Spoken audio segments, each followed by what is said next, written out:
vous présenter mon parcours en quelques minutes. Donc, je suis issu de la fonction commerciale. J'ai commencé dans la vente, puis dans l'administration des ventes, et je suis rentré dans le monde du conseil en 1988. J'ai fait du recrutement pendant 5 ans, avant de décider de créer mon propre cabinet en 1993, autour d'une envie, comprendre et motiver les hommes avec un grand F, bien sûr. Voilà. La mobilité interne, en fait, couvre un champ assez large. On peut considérer qu'il s'agit de changer d'emploi, de changer de fonction au sein de l'entreprise, de changer d'activité. Moi, j'ai cherché à traiter un point très particulier qui est en fait la progression hiérarchique dans l'entreprise. Le constat que j'ai fait, et c'est ce qui m'a poussé d'ailleurs à écrire cet ouvrage-là, c'est qu'il y avait très peu de communication finalement entre la personne qui voulait réussir une opération de promotion interne pour structurer la croissance de son service, de son entreprise, etc. Et puis le collaborateur à qui on propose une promotion. Parce que fondamentalement, on ne refuse pas une promotion. On n'imagine pas quelqu'un rentrer chez lui en disant j'ai deux nouvelles, une bonne, une mauvaise. La bonne c'est que j'ai eu une promotion, la mauvaise c'est que je l'ai refusée.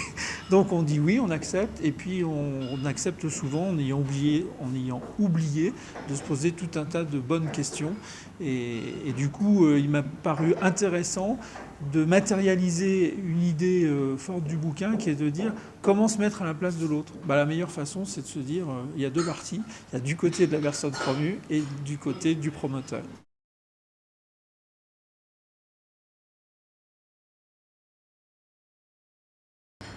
En fait, il y a plusieurs questions à se poser. Je pense qu'une des premières questions, c'est de s'interroger sur finalement quel est mon attachement à l'entreprise, quel est mon attachement aux valeurs de l'entreprise, au projet de l'entreprise, quelle est mon adhésion aux valeurs managériales et aux pratiques managériales qui sont mises en avant par mon manager direct et le dirigeant de l'entreprise. Et puis, alors ça c'est assez facile de répondre à ces questions-là parce que finalement elles sont le fruit de l'observation de tout un tas de choses du quotidien finalement. Il y a une question de fond qui est sans doute un petit peu plus difficile et que je traite tout à fait à la fin de mon bouquin, c'est de dire mais finalement c'est quoi la réussite? Et qu'est-ce qui me fera dire à la fin du parcours que j'ai grimpé tous les barreaux de l'échelle mais je ne me suis pas gouré de mur?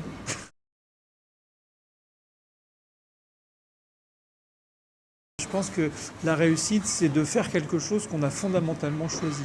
Et je trouve que c'est une chance, un luxe, on pourrait dire, de se lever le matin et de se dire finalement, je ne vais pas travailler, mais je vais faire quelque chose que j'ai choisi et que j'aime faire.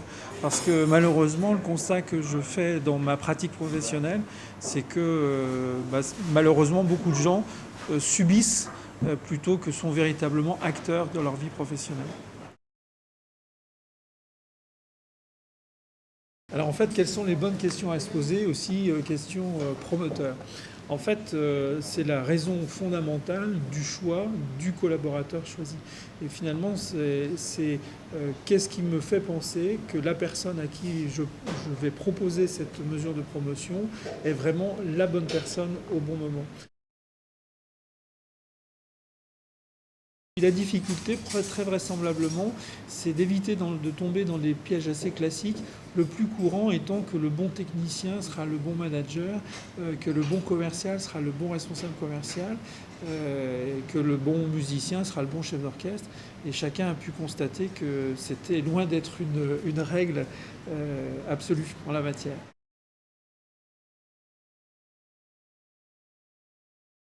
En fait, j'ai envie de dire, il n'y a qu'une sanction, c'est d'essayer et de tester. C'est-à-dire qu'en fait, l'ensemble des recettes que je présente dans cet ouvrage sont le fruit de bientôt une vingtaine d'années d'expérience en entreprise, de formation, de collaborateurs qui venaient de bénéficier d'une mesure de promotion, mais justement qui avait été mal préparée. C'était l'accompagnement d'équipes dirigeantes, aussi bien dans le secteur public que dans le secteur privé, pour réussir ces opérations de promotion interne.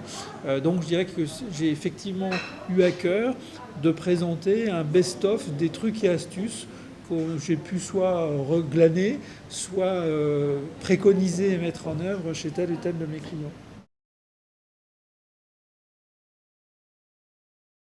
Dans l'idée de la recette magique, ce qui me gêne un peu, c'est la notion de magique, parce que fondamentalement, il n'y a rien de magique derrière tout ça.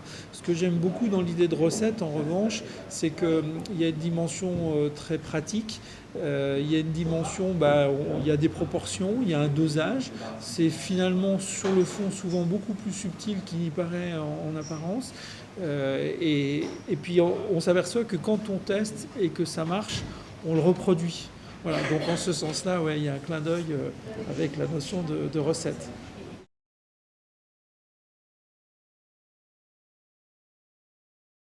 Moi, je suis convaincu qu'on est à une époque, en fait, où les moyens de communication sont démultipliés et tout est communication. Et en même temps, j'ai l'impression que j'observe, c'est plus qu'une impression, c'est une observation, que finalement les gens ne sont jamais sentis aussi seuls et que la première attente dans le monde de l'entreprise, c'est de la communication humaine, des contacts. C'est autre chose que je t'envoie un mail, voilà, je fais une visio, ce genre de choses.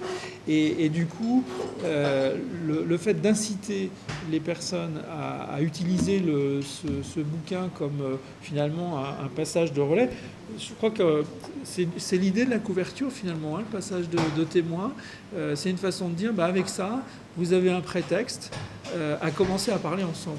Alors même si vous mettez d'accord, même si des personnes se mettent d'accord pour dire c'est pas ça qu'on va faire chez nous, j'ai envie de dire c'est pas le plus important, parce que le plus important c'est qu'ils aient commencé à échanger et que de cette manière-là, ils se soient vraiment mis en route de façon pragmatique, factuelle, précise, vers la réussite de cette opération de promotion interne. Le dernier mot, c'est peut-être une explication sur le choix de cet endroit, un peu insolite, pour vous parler de cet ouvrage. Il y a plusieurs idées. D'abord, j'ai fait en sorte de rédiger ça pour des gens qui ne sont pas des fans de lecture et qui ne sont pas des rats, entre guillemets, de bibliothèque, même si les rats de bibliothèque peuvent être intéressés. Et puis, on parlait tout à l'heure de la recette de cuisine. Et en fait, j'avais envie de faire un clin d'œil avec ça. Parce que les cuisiniers sont des gens très pragmatiques et ils savent que leur réussite, finalement, est liée au fait d'essayer un certain nombre de choses, de le modéliser, d'en faire ce qu'on appelle des recettes, et puis ensuite de les appliquer. Voilà. Alors, en plus de ça, dans un établissement qui s'appelle Les Lyonnais, quand on est né à Lyon, ça pouvait être qu'un clin d'œil sympathique.